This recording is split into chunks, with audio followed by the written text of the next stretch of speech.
Hello and welcome back to the smoke room. We will be continuing where we left off on Nick's route. If you notice, that means that the updates are now out of order, but that's because from now on, Nikolai is going to be getting priority with updates. So from now on, expect to basically see Nikolai, Nikolai, Nikolai, Will, Nikolai, Nikolai, Nikolai, Will, Nikolai, Nikolai, Nikolai, Will, until Nick's route is complete. So we are now on the home stretch, sort of, kind of. We're barreling through the Echo Desert, well, the Utah Desert, because I think Echo's in Utah, I think, um, to the finish line for at least Nikolai's route, along with, Will.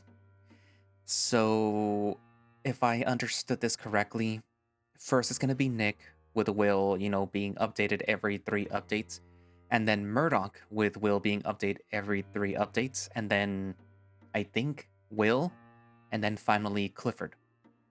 I think Cliff is at the end because his story doesn't take place in Echo, it takes place in the Meseta Reservation.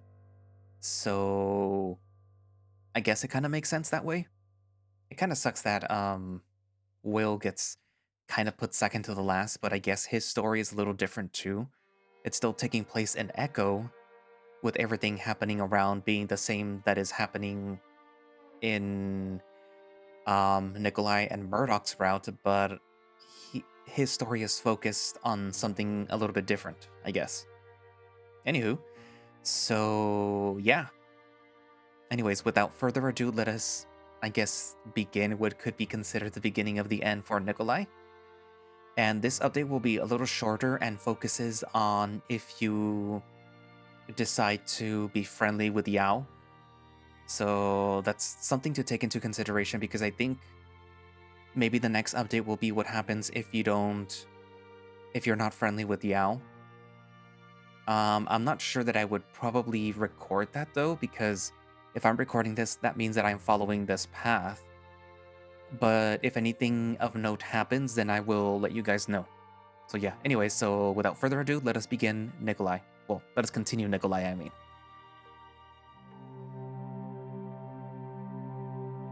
I feel something huge grab onto me from behind. It's leathery and warm.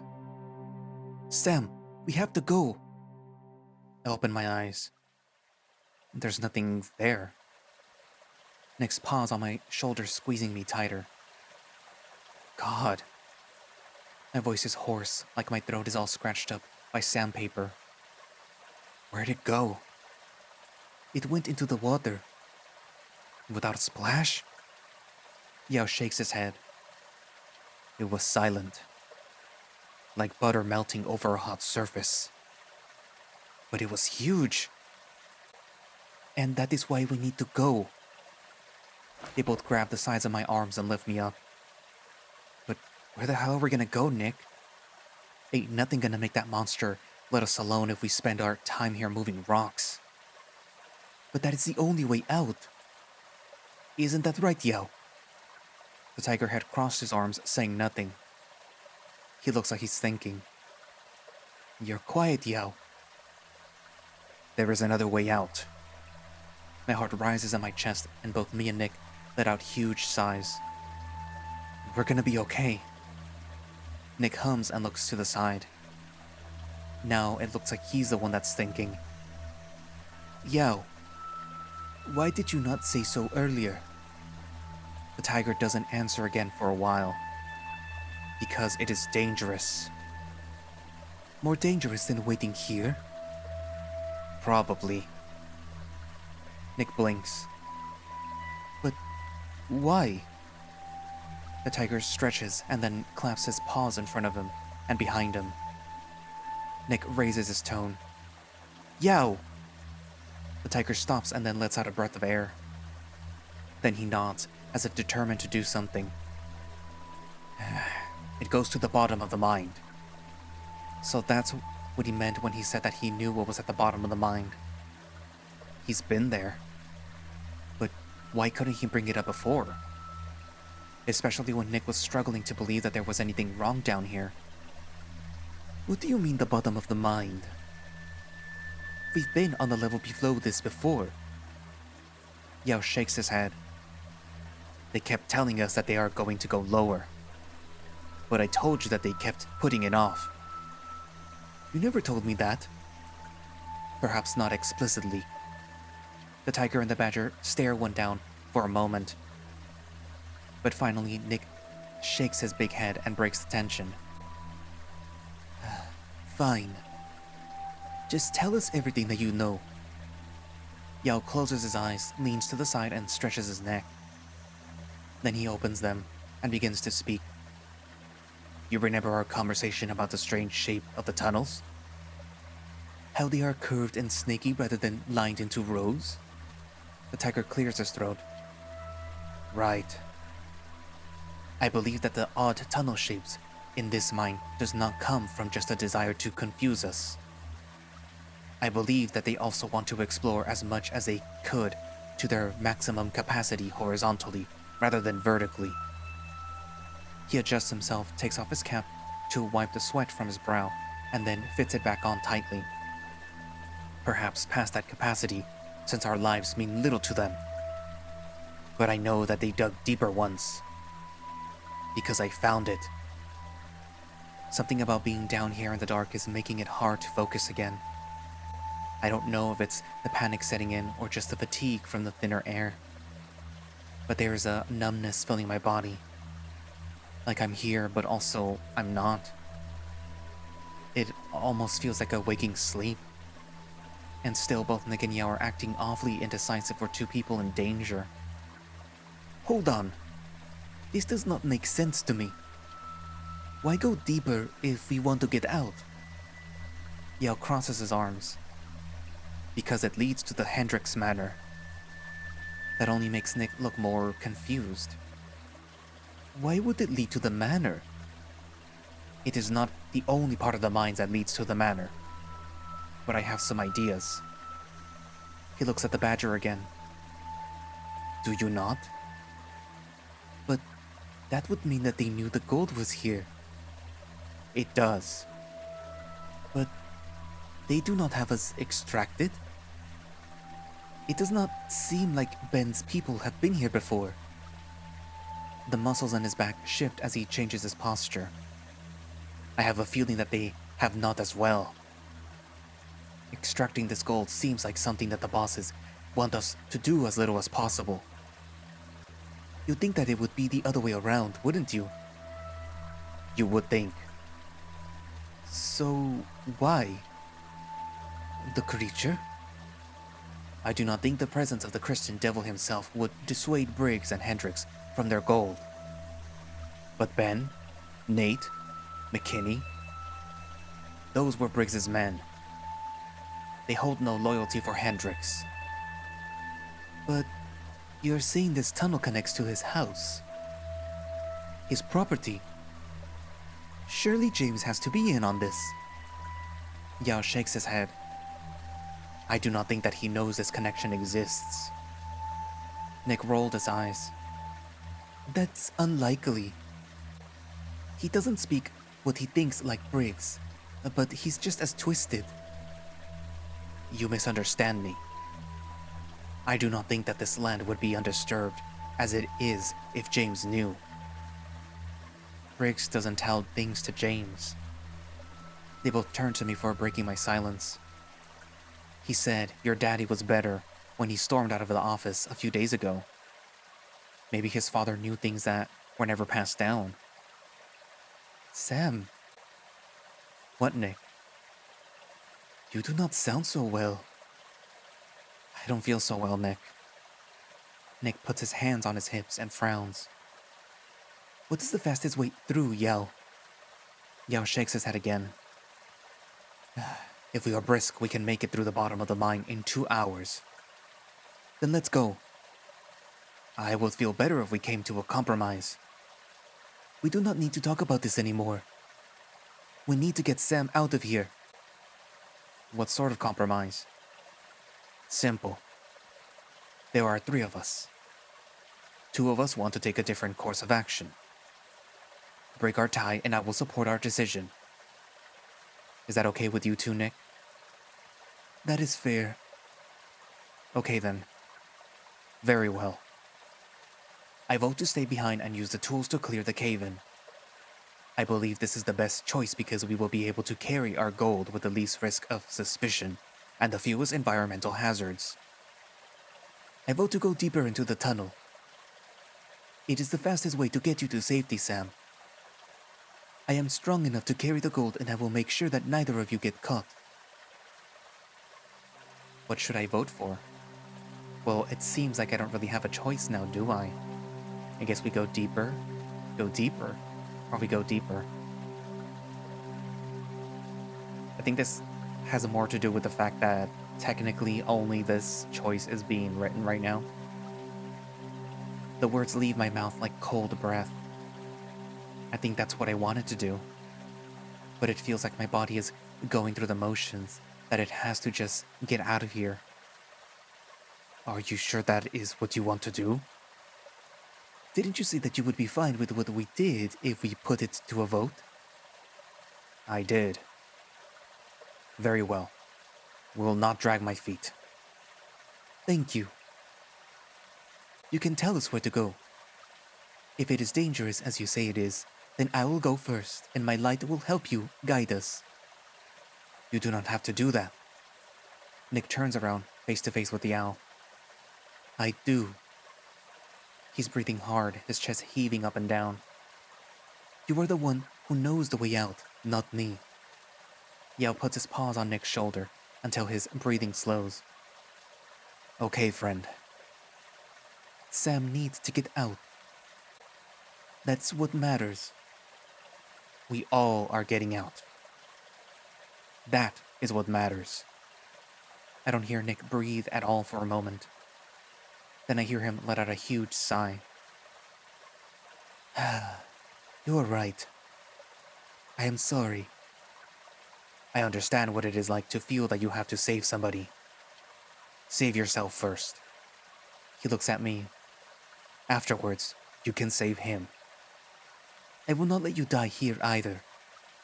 I do not think that we will. We just have to be careful. He really looks like he could use a cigarette now. Well, we probably all do. Straight ahead there is an incline next to the running water. It looks like a pile of dirt that leads to the cavern wall, but there is a turn at the bottom that follows the running water. There will be a tunnel there that looks like a natural rock formation. But if you shine the light in the dark, there will be support beams and columns embedded into the rock. That is the first part of the way through. Nik shines a light into the cavern. I can see the incline, but not the tunnel. It's well hidden. Why did they hide it? They might not have had a choice if they felt that this was the safest way to travel, based on the types of minerals in the wall and the natural stress points. But who knows? If this was built by the first James Hendricks, it would have been built nearly 3/4 of a century ago. The incline isn't something that we can just walk across. We'll have to use our paws and feet to move across. Hold on. Nik takes off his shirt. Tie the ore bags together with rope so that I can climb with them on. Nik, we're climbing over running water. I am aware. If you fall, you'll be dragged to the bottom of the lake and drown. I'll kiss Ben for you if I see him. I'm not joking, Nik. We could all share the burden. 3 bags each. No. I would rather 2 of us live. This feels like a typo. I would rather have 2 of us live and have a chance to live than 3 of us drowning with certainty. I thought I saw something move in the water. I glance again and see that I am right. It's some kind of pale cavefish without eyes. Why not just take a couple of lumps? That's more than enough for a ticket out of here and a house on the west coast, isn't it? We have enough here to be set for life. It's for the kind of life that I want to give you. Please let me take this risk. It will not be a risk if I am the one securing the lines. Nik is strong and sturdy enough to manage. I watch the tiger weave knots on Nik's back, hanging bags after bags of gold ore. He shows me how to tie them as well. Motions that turn the twine into patterns that only get tighter when you tug them. By the time we're done, Nik stands. How is it? The badger shifts his body around and we can hear the ore inside the bags scrape against one another quietly. I've hauled heavier. Stop fretting and let's go. Move your arms and spread your legs. He winds them in the air to show us that he's fine. Very well. As we cross the incline, lean into the rocks. This part of the way is very stable, but dangerous if you lose your balance. He narrows his eyes at the badger. This means you too. My poise is excellent. He says something harsh and Huxian that neither me nor Nik understands. Down. Nik grumbles as he squats. He starts shuffling across the incline.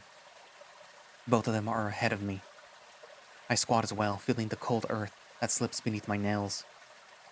It has a terrible grittiness to it that makes me feel unclean. But I shuffle my body sideways like the other two men in front of me do. The sound of running water gets noisier as we get from one side of the incline to the other. It's because the cave at the other side is trapping all that noise and making it bounce around. As the incline turns, I can see the bottom of the river. The water is white with motion and there's pools of wetness that the river can't reach in wells of earth. A layer of crabs moving over one another in the pools of water encased in rock like tide pools, undisturbed by the current. There's so many of them that it looks like the bottom of the pool is made up of their shifting bodies. They probably wait for lost birds or confused bats to land, then pick them clean to the bone. I wonder if they were doing that to Ben right now, and shudder.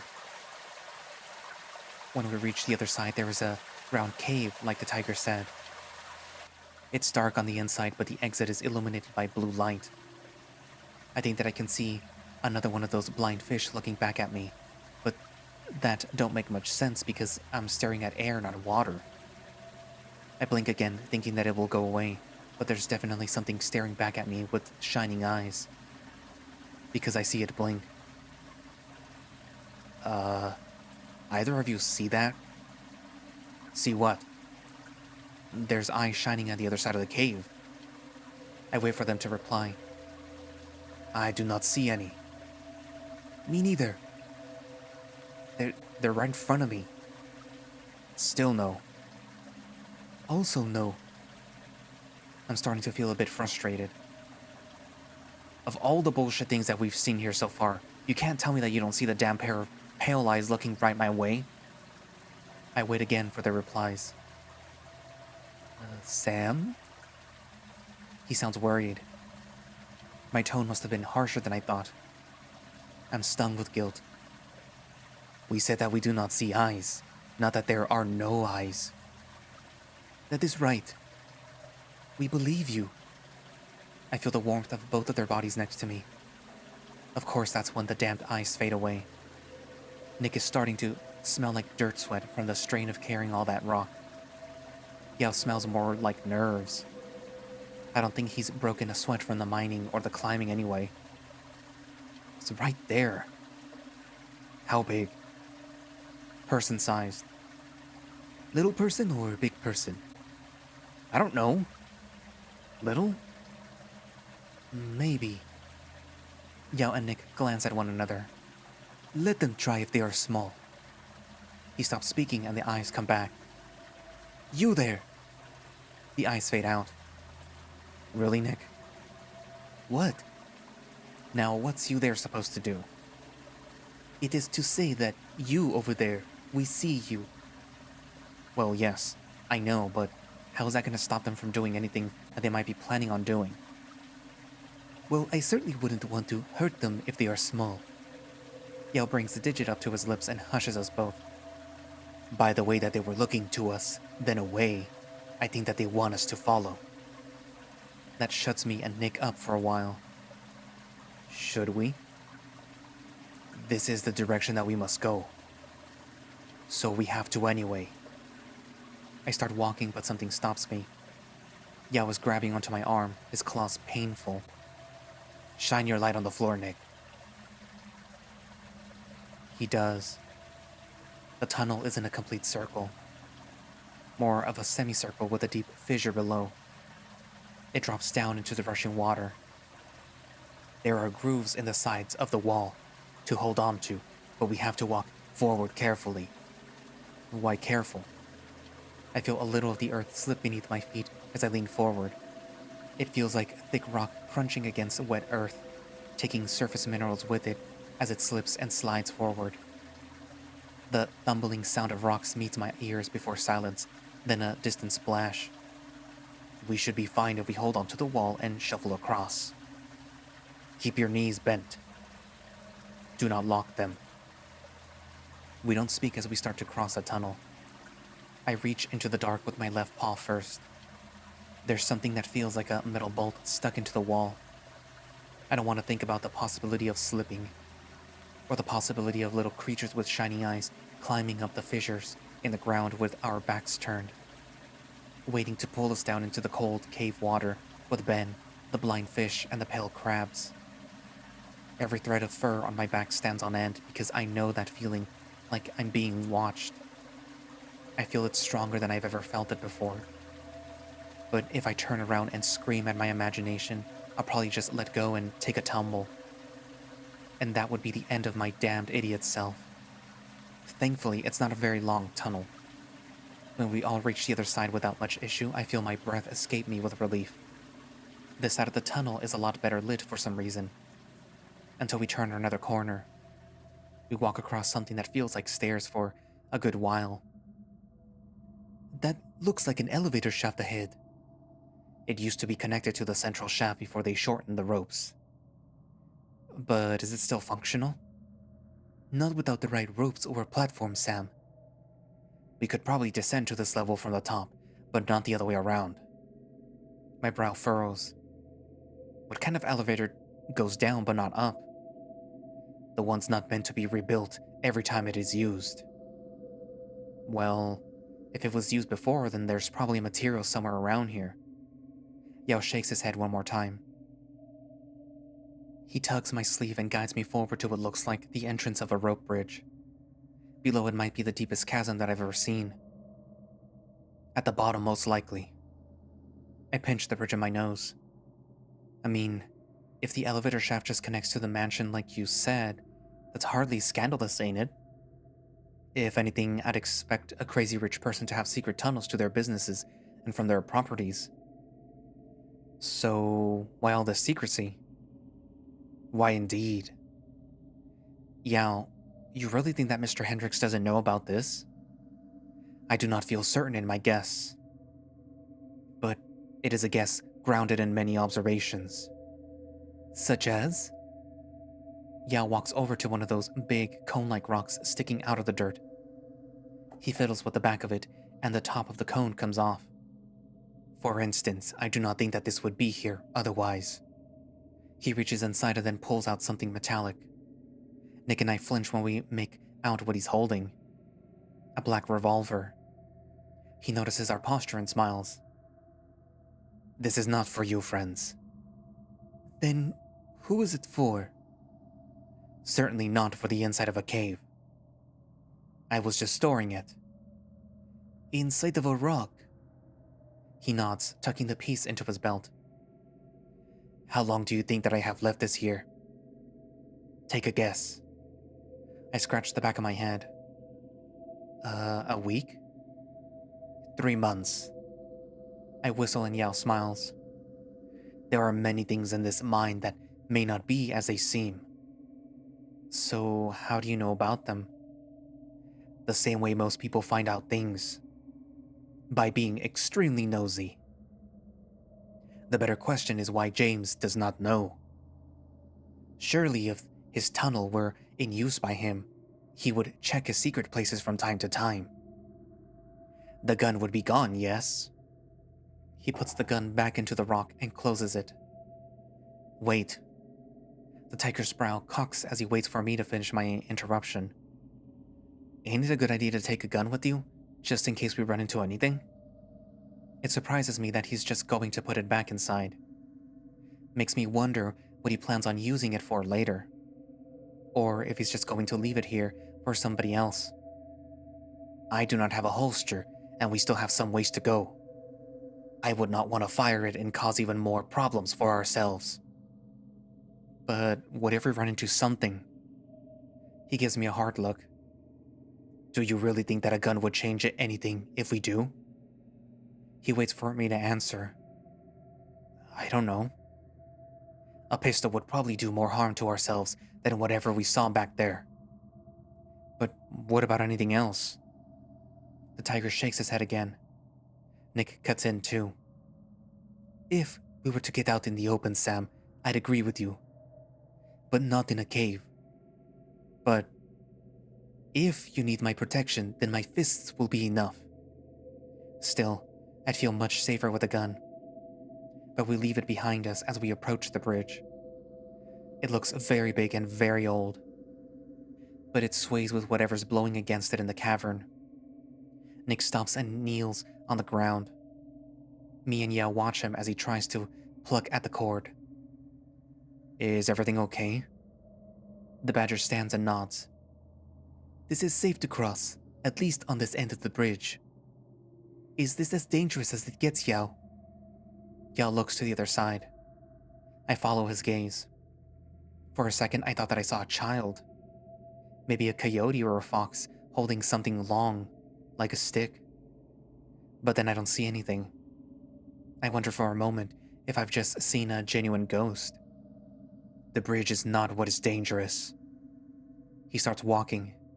Then he looks back at us. It is what waits on the other side. He's so quick that it feels like he's covered half the distance of the bridge before I begin. I follow him, gasping a little when it sways beneath my feet. What does he mean when he says that what's on the other side is more dangerous? The Bible doesn't mention ghosts. For the living know that they will die, but the dead know nothing. They have no further reward, and even their name is forgotten. Their love, their hate, and their jealousy have long since vanished. Never again will they have a part in anything that happens under the sun. That would mean that there could be no ghosts. That would mean that there's only demons trying to deceive people. My old neighbor believed in ghosts, though. She said that they were people in between their journey from this world to the other, or people God would let come back down to earth to warn others about danger in their souls. Cynthia believed in ghosts too, even though she doesn't believe in the God or the Bible. She'd say that when a person died, all the bad stuff that they did in life would come out of their body and hang around their bones or their stuff. She said that these kind of ghosts would make people sick, and that you'd never want to say the name of a person who died, or else they'd come back around and do evil things to you. But enough thoughts about ghosts. There were physical barriers, I suppose. And those gases Yao marked on the map that can turn your lips blue if you inhale them. Nik waits for us to cross, probably due to all the extra weight that he's carrying. Worry swells up in my chest when I can hear the physical strain in the rope carrying him and all that gold ore. But he makes it to the other side. Good. The easy part is over. Nik is huffing. Easy? What about this so far was easy? I mean that the path was relatively straightforward, yes? He catches his breath, nodding. Straight, sure, but you and Sam are a bit more limber than me. We're also not carrying your body's weight in metal. He grunts. It's the stubborn kind of grunt that means I am not letting either of you carry the ore. You can tell us about how dangerous the passage is after we've passed it. Let us carry on while I have momentum. I'm worried that Nik is pushing himself too much. I understand why he wants to be the one to carry the oars, but it won't even matter if doing so gets himself hurt. Is it going to be hard on him like that? Yao shakes his head. Not on the body. That's good to hear then. The way you talked, I figured that it'd be knee-deep in razor rocks. The only way that I know how to describe it is that it is hard on the soul. It is an unnerving place, and it is easy to get lost. But we will be fine if we stay together. Can you both do that? Nik nods.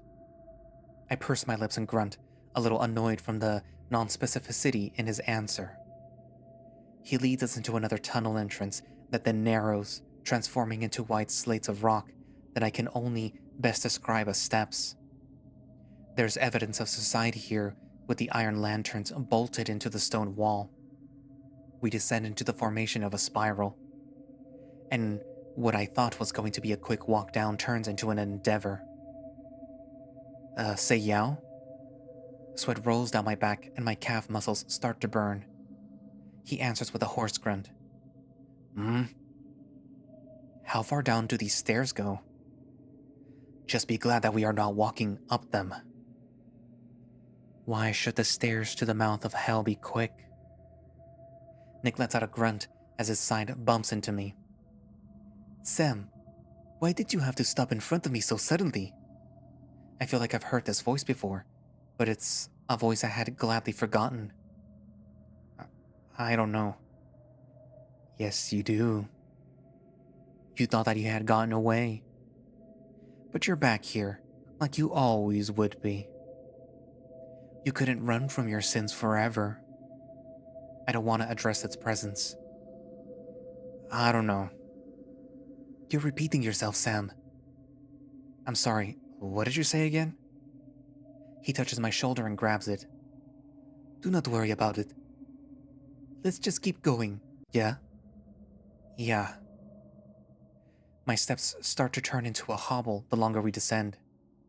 Finally, an archway and a stairwell are in sight. It opens up to a dark place that doesn't feel like any of the previous places that we had come to before. The ceiling is too high to see at all. When Nik and Yao shine their light into the space, the walls don't merely shine. If I didn't know any better, I'd say that they hummed. Light bounces off of the crystal surfaces, into crystal hallways, crystal corridors with crystal dolmens, where blue and white and greens and pinks glitter menacingly like the jagged teeth of some impossible creature. Welcome to the bottom of the mind. I thought that it would be cold this far underground. There's signs of some volcanic activity in the area close to this one. Though, what you feel beneath your feet? Likely hot spring veins.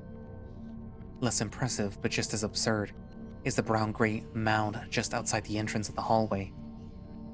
Yao, are these? They are. What he meant to say was gloves. The kind of gloves that you use when working with hot metal and sharp machinery.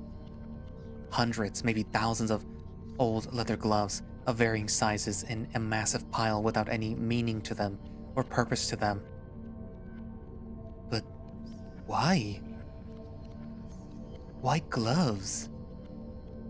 They didn't need them for where they were going. I never found out. I do not particularly want to either.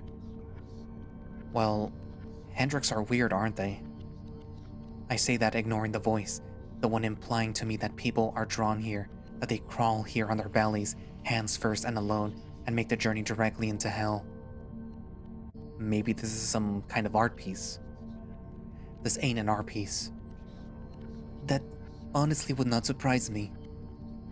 We've seen his home. We know what he's like. We know that he likes castles and armor and uppity paintings, Nik. Not piles and piles of old gloves. My doubtful silence seems like it's strong enough to make him reconsider what he said. But Yao doesn't linger on it long. Just follow the path with the colored sand. Ignore the doorways. And do not touch anything. Nik and I look at one another, then back to Yao. Why shouldn't we touch anything? Yao postures a bit. There are many twists and turns on the pathway. I have seen odd things out of the corner of my eye, but only through the corridors. The main path has never displayed much activity. But there are 3 of us now instead of 1. I do not know how much that will change things. Yao. It's just a pathway, is it not? You said that this leads us out. I think. It might lead to many places, but they are places that do not want to go. So please stick to the path with the colored sand, and keep your heads down. We start walking, passing the multicolored towers and oddly shaped stone formations that look more like topiary sculptures than natural rocks. I heard noises the likes that I've never heard before. Strange vibrations. Hums that make other humming things whirl and sing together like a symphony from outer space. Ironically, I almost missed the demonic voice in my head right now. At least it sounded something like a person. What's filling my head right now sounds like noises that are trying to be music, but can't quite reach there. What's that strange, unnerving noise? It sounds like 100 vocalists that want to move you to with language, but can't figure out what language is. A facsimile of a language. I've never heard of such a word. What's a facsimile? It means an imitation of something, but not a cute imitation of something, like margarine for butter, or an off-brand iteration of your favorite brand at the store. It is something that is uncomfortably close to being an exact replication, but is not. Give me an example. Like a very realistic doll made out of wax that is meant to look like a person. Or a familiar house that looks exactly like a home that you have seen before, but the front door is in the wrong place. The pictures the tiger paints in my head make the skin beneath my fur prickle. How are you so calm when explaining all of this? Truth be told, I am not calm. But having somebody to explain something to gives me a distraction. Watch out! A cluster of crystals blocks one of our ways forward. When I look up to duck along the other two, I see something in the reflection. Hey, stop for a second. We should not stop. Wait a moment, Yao. He turns his light towards me. What, Sam? I thought that you said James Hendricks isn't in here. James is not here. I point up to the crystal and the other two men look up. There's the outline of a figure with tall horns standing behind us. Of course he would be here. Yao said that this connects to his property, and this tunnel is probably a private place for his more eccentric trinkets and noisemakers. The first thing that goes through my mind is what I'm going to say to throw his suspicions off of Nik and Yao. I put the deepest smolder into my voice with just a bit of relatable foolishness and turn. Mr. Hendricks. Nobody's there. I roll my eyes at Nik.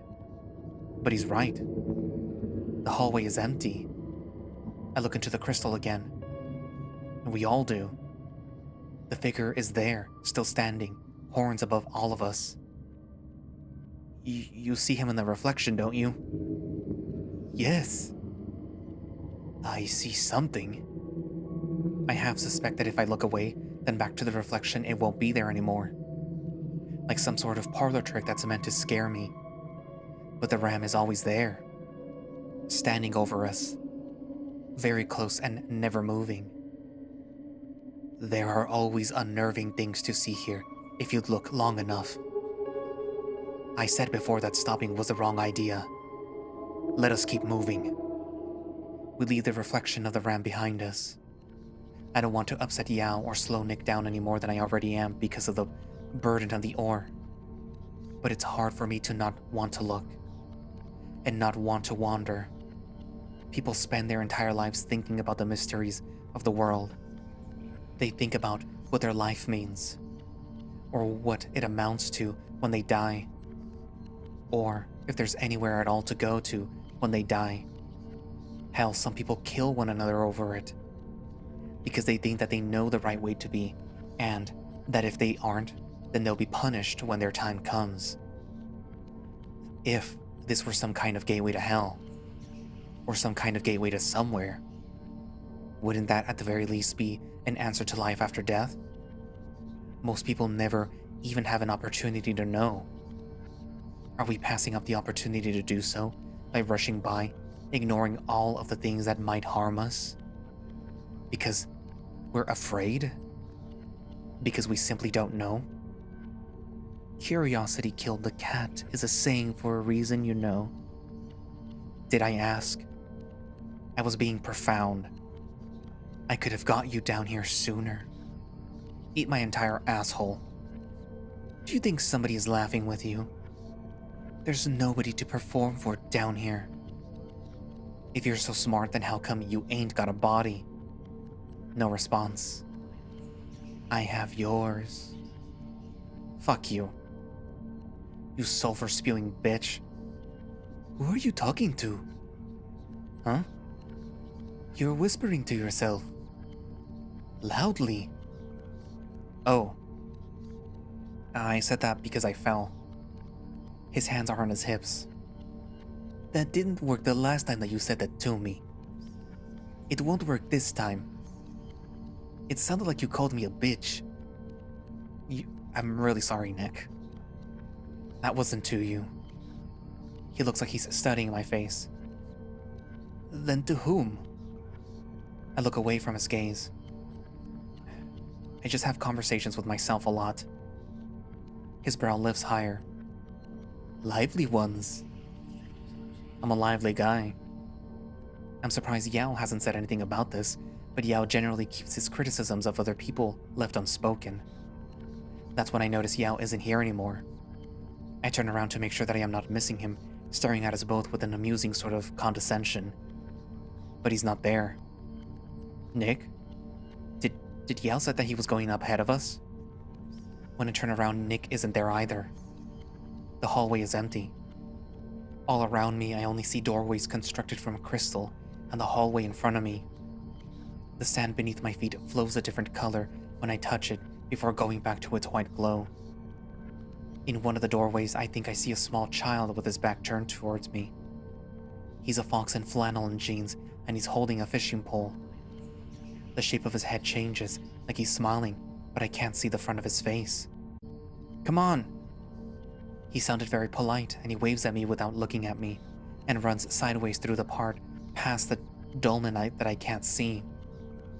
I'm not one to be told what to do by children, even if I weren't in a terrifying cave of cosmological mysteries, and even if they do seem delightful. But Yao just said not to touch or go through any of the stones. But I see something thrumming. My eyes become clouded. Panic rises in me. I wonder for a moment if I become blind. But slowly, light returns to me. I see a sky. I see trees. I feel soft grass that brushes between my toes. There are mountains too. Not the rocky giants that I've grown accustomed to. The older, gentler slopes that are caped with green trees that look blue in the distance. I think I'm home. Somewhere that I never wanted to be again. My legs walk for me without me actually walking. I see a small yellow house with a whitewashed fence. I'm compelled to walk up to the creaky steps towards the front door. The rocking chair on the porch are empty. They're still rocking like it's a habit that they can't drop even when they're vacant. Inside there's a wooden cross nailed to the side of the stairs, along with ugly inked illustrations of John the Baptist and Jesus. Whittled angels coop over onto the out-of-tune piano, which has half of its keys collapsed. The butcher in the kitchen is chopping away at a cutting board. As much as this wants to smell like home, it doesn't. It stinks of old dust and varnish. Broken machines that will never be repaired. Furniture missing pieces that will never be put back together. Piles and piles of junk that smell like centuries of old sweat and rancid oil. The butcher in the kitchen stops cutting. I don't want to see him. I walk up the stairs to avoid him. Then up the old wooden stairs into the attic. My old room. Too cold in the winter. Too hot in the summer. Half of it shared with my dead grandmother's things, which they refused to move out. Her bed still smells like her overpowered perfume. Pungent fake irises and the cold sweat of a fever that ran too long. Cooking her from the inside out. They said that it wouldn't get me sick, but they were wrong. It just didn't get me sick enough to kill me. I sit inside her reading chair, which they remind me wouldn't ever be mine. Not that I'd want it. I sit on it because my bed is occupied by somebody else based on the bulge of the blankets. Who's that sitting in my bed? My question sounds like a mumble. My voice is slow and slurred. This is my bed. The covers push off of it. I see myself. Younger, slighter, and with a slightly meaner face than the one that I see in the mirror. My apologies then. I've never talked to myself in a dream before. The younger cougar sits up and smirks. I'm not a dream, stupid. My brow furrows. You... Yes, me. He yawns and stretches, not particularly bothered by the presence of me or anything he just said. If you aren't me, then who are you? I've been lots of people. I don't remember every one. Technically, I'm still them too, I suppose, if I reach a little harder into my memories. That isn't important to us, though. He says this like it's the most mundane thing in the universe, and it makes me madder. Why are we in my house? We're in my house because I need some place to be preoccupying myself when you're being a harlot and doing every sin under the sun for money. Anger flares up in me and I snort. Wouldn't that make you a harlot too? He glares. The want is there when I think about it. Even the thought of just eating and drinking are very... He's getting hard. Cover yourself. He doesn't. He looks at me with my own eyes and laughs a dry laugh. An inhuman laugh. We aren't one for modesty, Samuel. He puts his hands on his pants. I'm getting angrier. But even for as long as I'm in you. He squeezes himself. And do I let you do the things that you do? He strokes. I still, humping inside his trousers, feel thrusting. Nothing. He stops moving and breathing, or doing anything at all, really. He just stares, blank. I wonder if something happened to him. And then his body shakes as if electrocuted. He seizes up, face contorted into what I think is supposed to be pleasure. The facsimile of pleasure. It's a look of rage, anguish, and wild giddiness all wrapped into one. Then he stops all of a sudden. He stares at me. And then he grins, a grin that's too big for his face. Petite mort. He says in a voice that definitely isn't mine. Then takes his hands out of his pants to look at it. It's slimy and gray, and it smells like nothing. The little death. It eats what's on his hand, as if he's trying to taste it. He looks at me, smiling. Then he starts gnawing on his own hand. Hard. He's ripping into flesh. He's showing me the bone. Something that doesn't quite look like blood oozes out of him. I cover my mouth as I watch, trying not to retch. He laughs at me, mouth bloody, and he shakes his hand, particles of spit and flesh and seed dripping to the floorboard. And then it heals in a blink, as if he never had an injury. You've never known what it's like to be hungry, but not taste, have you? I still don't know whether to be shocked by what he did to his groin, or his hand, or perhaps my groin in my hand, but the performance was paralyzing. He cocks his head at me. Then he uses the full force of his paw to break off one of his fingers. He throws it at me and I whimper. Then he claws at his eyes, taking them out. I start to cry. I'm weeping. Jesus Christ, says the me that mangled my body. He makes himself perfect again, red eyes staring, facial expression placid. Get over yourself. I wipe my eyes. Why are you doing this? The me that isn't me cocks his head again. You're asking because you're scared, and you want to leave. Yes. But not because you care about anybody else. I thought that you said that you were curious about what happens to somebody after they die. I wipe my face again. I am. But nobody's dead here. I might as well be. All I am is impressions of people who won't be those people anymore. What are you? An assortment of endpoints. It says that like it's so simple. Then it stares blankly. I see anger on its face. Then clarity. Then a face that isn't entirely my face nor the face of any living thing that I have ever seen. No. I am origin meant to serve an origin. But then I decided to be something else. Because I have memories of taste, you see. It frowns when it notices the look on my face.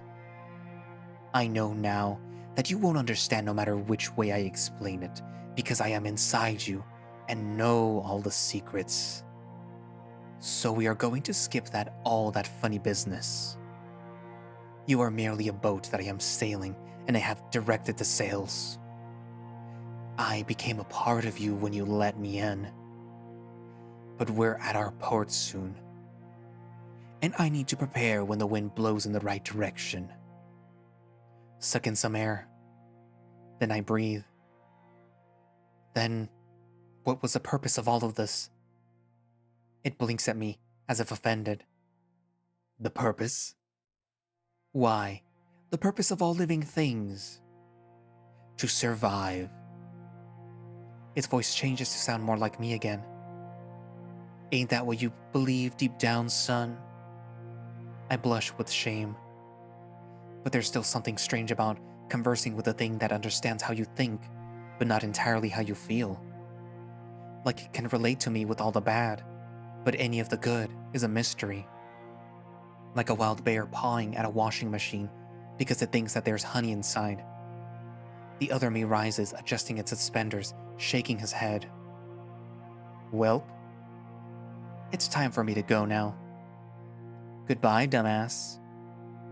I just want you to know that I didn't enjoy it at all, but then again, neither did you. As he walks away, it's as if the motion of his body is acting like tape against paper, tearing apart the house. The roof cracks open. The furniture splinters and implodes. Everything around me crunches into nothingness, leaving me in the dark. On a black road, in the dark sand. I readjust myself, but my body feels weak and frail and bruised. I see a light ahead of me.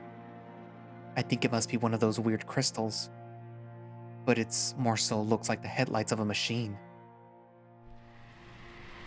It screeches as I smell burning rubber.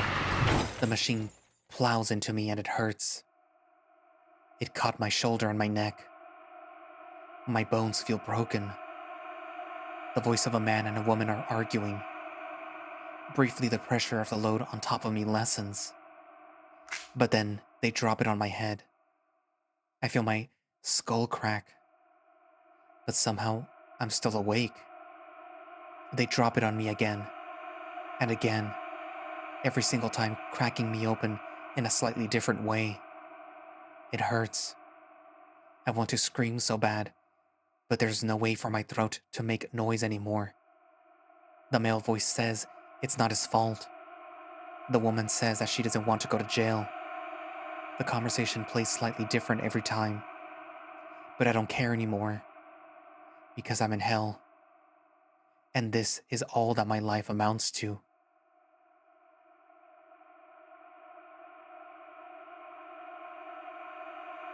I've long given up when the male voice sounds different.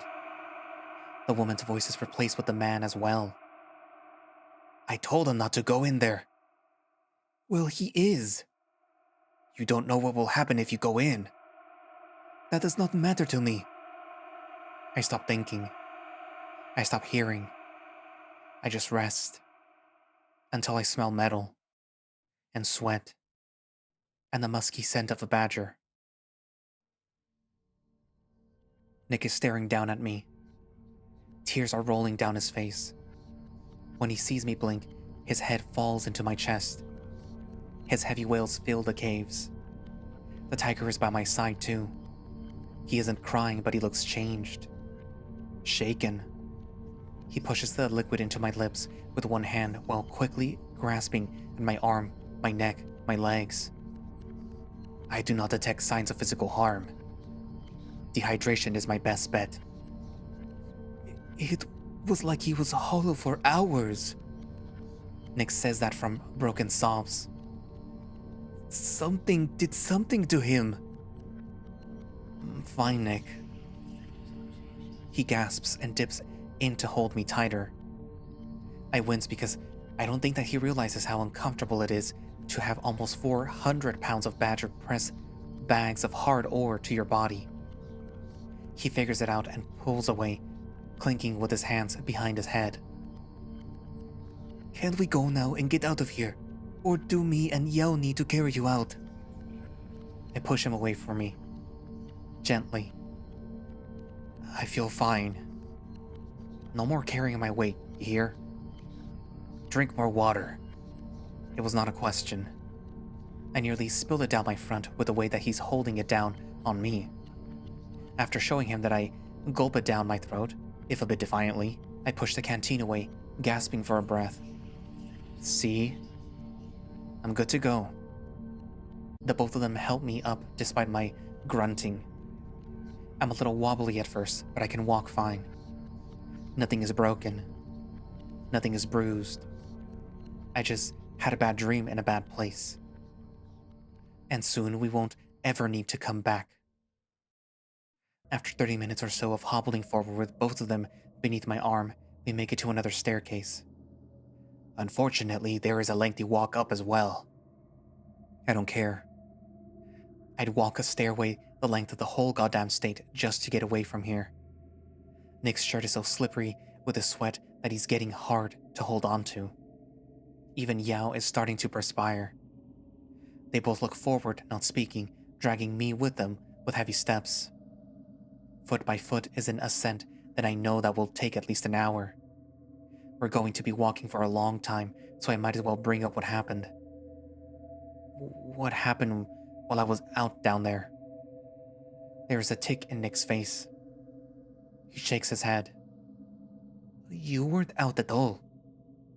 Your eyes were open the whole time. You were walking. I blink. Walking? Walking. I don't sleepwalk. I know you don't, Sam. So how? I wait for either of them to explain more to me. But they don't. You went into one of the corridors. Do you remember doing so? I shake my head. No. Our footsteps echo in the hallway. Thank you for saving me. Nick went in to get you out. I told him not to. I kept on walking. I think I understand. He insisted. So I tied a rope to him. In case he got lost. Or in case he started acting like you. We got lucky. We keep on walking. I don't want to dismiss the grave nature of the conversation, but I feel lighter with each step as we ascend. Finally, we come to a wall and a ladder. It leads to a trapdoor up. There is a long but tidy tunnel. It has a few corners. We turn them. Then we see another ladder. Another trapdoor. I lose track of how many times we do this. My body only wants to move forward, and I don't think about anything else. After a while, we start to hear insect noises. Life. A chirpy haw-haw sound greets us above the steps. What's that? I'm mumbling more than talking at this point. It is a burrowing owl, Sam. He's speaking very gently. They are just curious about us. It means that we've made it close to the surface. You mean we'll see the sunlight soon? Of course we will, Sam. The next trapdoor we come across is much harder to open. It's locked. Move aside. Nick winds his arm back and his whole body shakes. He throws one punch. It's a popping sound. He pushes onto the wood, lifting it, letting the debris stack on top of the trapdoors as it slides off. When all three of us climb out, I see onto the floor that Nick's punch took care of the entire damn hinge. That's an amount of power. But there's something more important to me right now. I see a little window and an orange beam of sunlight streaks my face. My paw clasps my cheek. You don't appreciate the warmth of sunlight until you think that you aren't ever going to see it again. I hug these men. I hold them tight. We made it out. Yao takes off his hat and scratches his head. Not yet, we haven't. He fans himself with his hat and then puts it back on, straightening it. First, we have to get out of the house without being noticed. Second, we have to clear the perimeter of the mansion, which is guarded on all sides except for the back. There won't be much of a problem if they don't see Nick, right? Yao gives me a look. Are you accustomed to being caught breaking into homes at night? No. Then I hope that the danger is apparent. To be continued. Ooh. So... I can't guess whether or not they're gonna run into one of the Hendricks. I think that the best person that they could possibly run into would be Mrs. Hendricks. Because she is, like the nicer one out of all of them. She has already had conversations with Sam, if I'm remembering this correctly. Sam... Was it this route or was it William's route? I believe it's this route. Sam and Nick went to the Hendricks mansion, manor. I guess it's the same thing. And Sam had a little tarot card reading with Mrs. Hendricks. She also had a little conversation with him. Again, I think it's this route where, because this, in Nick's route is where she's first introduced. So yeah, it should be this one, where she talks about like weird things going on in Echo. I think she mentions the hum and some other stuff. So I think out of all the characters, she would probably be the best one to find them. And she might be able to sneak them out without anybody really batting an eye or, questioning. I think Mr. Hendricks would probably be the worst person to run into because he would be like, oh, Samuel, you're here. And then he would notice Nick and Yao and be like, oh, well, this is weird. Where did you three come from? But yeah, I think also the kid finding them, either the little Hendricks child or what's his face, or Will's son finding them would also probably be bad, or maybe even Will's ex-wife would also be bad. But who knows? Who knows what will happen next? I mean, that will be actually the next update too, hopefully. Although I'm assuming the next update will be focused on what happens if you are not friendly with Yao and you have to decide to either go alone with Nick or go with Yao. Like, clearing the exit out of the mines with Yao instead of going through the mines, as per what Nikolai wanted. We'll have to see later then. What else? Well, I guess we should talk about what happened though, instead of speculating. One of the things that I will note, which may or may not fall in line with the theory that I had before, was, okay, in Echo, this is something that was explained to me, which is what I know so far. The land where Echo is, which is like the little circle in the map from Clifford's route, the land is what's tainted. Something in the land or the land itself is what feeds off of all the negative emotions, basically all the bad, of the people who step foot onto the land. The land itself is not malicious. It's more like it's an animal feeding. The way that I always think about it is the land, as in the circle, is a spider web, and the thing that feeds is a spider.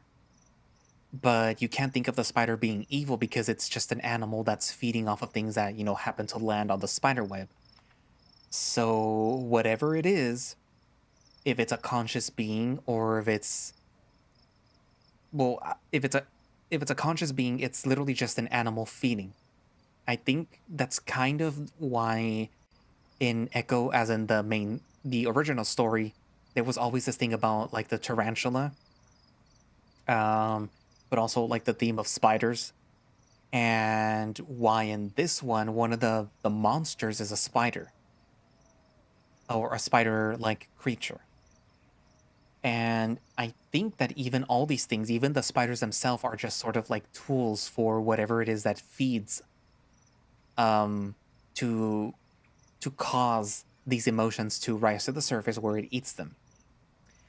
Now, about the cavern that they found themselves in that they had to cross through a little while ago, there is like this whole little gemology, mineralogy, or whatever you want to call it, where white girls, I'm kidding, well, it's mostly white women, uh, keeps like crystals and stones like that, because they think that like they have special powers and properties that will like help them.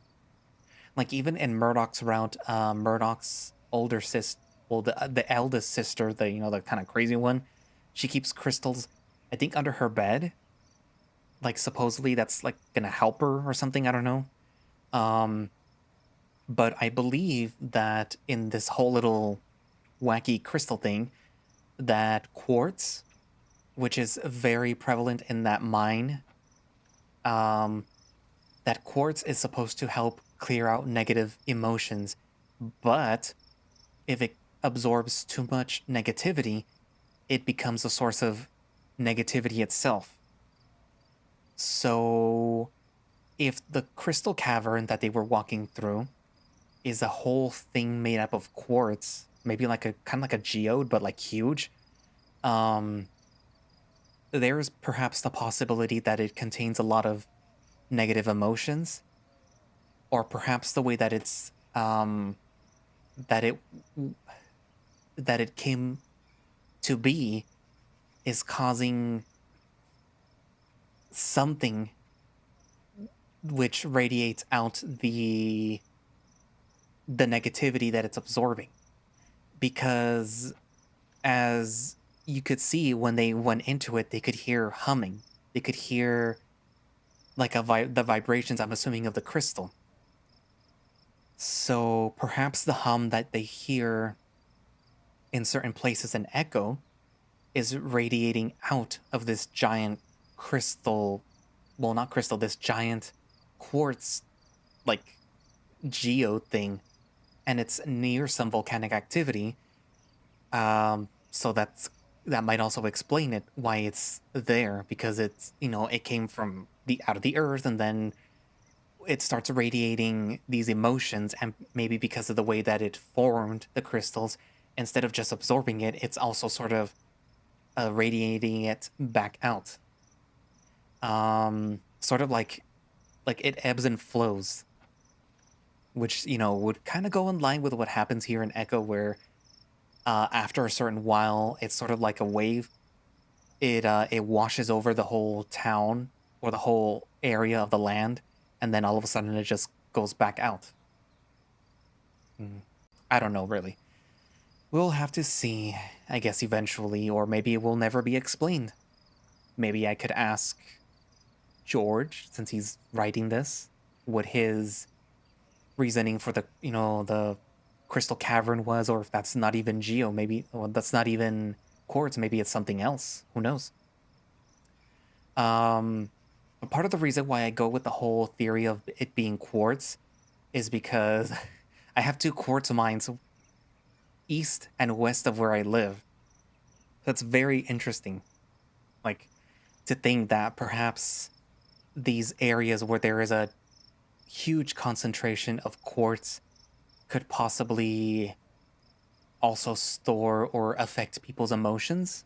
Because, I mean, according to people that like, keeping stones, that's what quartz is for. It's supposed to cleanse you of negative emotions or negative feelings and stuff like that.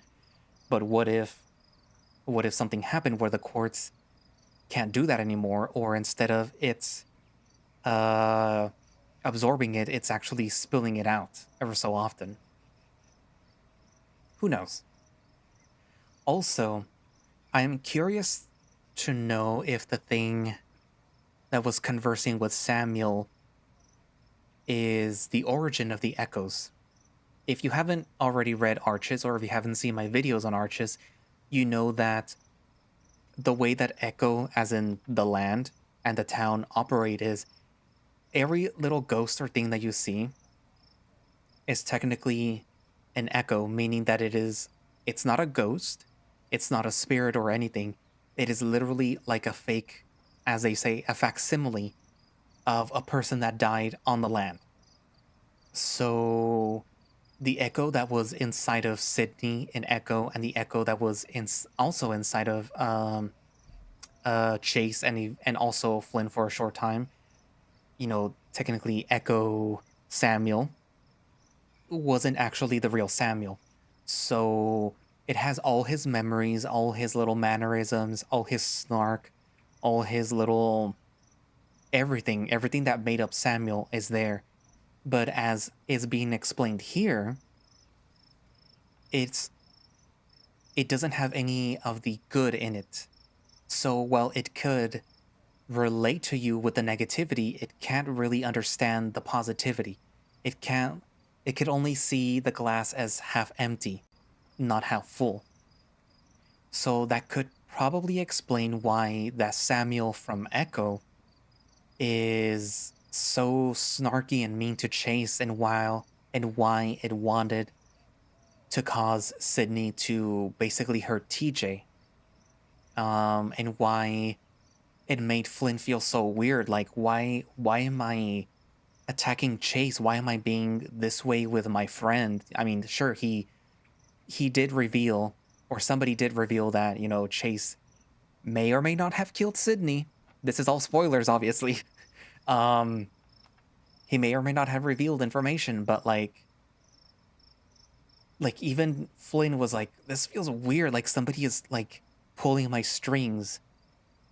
So perhaps, but yeah, like this kind of explains where and why Echo Samuel acts differently in Echo. So what I was getting at is I'm wondering if this thing that is inside Samuel is the origin of all these echoes, and it's what's really pulling all those strings. It's what's really using everyone's image, their face, their body, and their memories to basically just pull the strings, and perhaps it's what's actually feeding off of everyone's negative emotions. That would be an interesting thing if it were true. But who knows? Perhaps it's also good that we never actually find out what these things are. I know some of you do not like the fact that the monsters were now out in the open, so to speak, in this story. But anyways, so, write down, in the comments what you think so far of the story. And, we'll discuss it there. But, try to keep it to what is happening here, okay? Please don't ask for updates for other things. And also, channel members. These are the channel members that are currently subscribed to me, who have, who have pledged money to me because they think that I am awesome. and I appreciate it deeply. Rest assured that you guys will be, well, the guys on the right are the ones who are getting early access to these videos. The guys on the left, you're good too. I appreciate you too. But I kind of appreciate the ones on the right a little more. But yeah.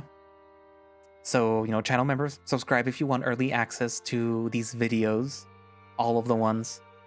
For channel members right now who will be seeing this hopefully within the day after I finish recording this. Obviously, the next thing that's going to come up is Liar. You guys will see it first, but I will probably be releasing it soon, within the week after it's released. So you won't see it that much sooner, but still, But yeah, I hopefully should have something ready for you guys, specifically for you channel members on the right. So yeah, look forward to that, hopefully, if I record. But yeah, so what do I usually say? But yeah, thank you all for watching / listening. If you would like to play the Smoke Room yourself, you can do so by going down into the link in the description for Echo Project's Twitter page. Echo Project's Twitter page. I hope I said that right. Which should have direct links to the Smoke Room and all the other projects that are currently ongoing.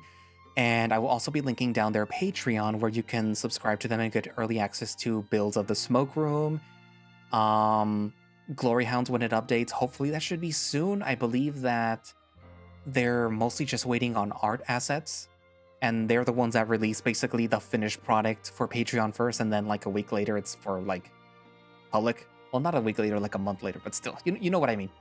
And for any other little thing that they're doing, I believe that Howley right now is working on Kamiya, so that he can have like already a few builds already ready. So that's why there hasn't been any update with like Intera and Kamiya. I'm also looking forward to perhaps the other extra story that was supposed to be added for Arches. Hopefully that's released eventually by the end of the year, please. Give me something. I need a Devon story. That would be so nice to have like a Devon specific side story. But yeah, anyways, so yeah, thank you all for watching, and I guess I will see you guys in the next video. Bye-bye.